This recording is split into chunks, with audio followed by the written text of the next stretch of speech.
بوظ لنا كل اللي بنعملوه ده. خلاص كان فاضل تكايه ونقروا فتحه شاديه، دلوقتي بنقروا الفاتحه على روح حنه. انت غبي منه فيه، بالعكس ده مصلحه.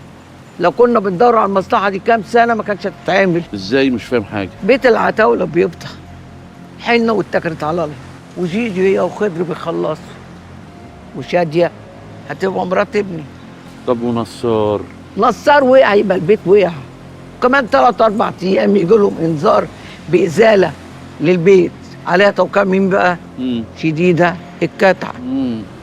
وناخد هبشتنا اللي احنا عاوزينها ساعتها ونتكل على الله.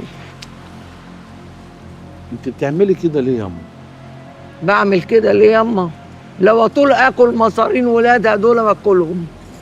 على رميتي في السجن في عز شبابي واتحرمت منك. كل ده مش مقدره، لازم ارميهم في نفس السجن اللي رموني فيه.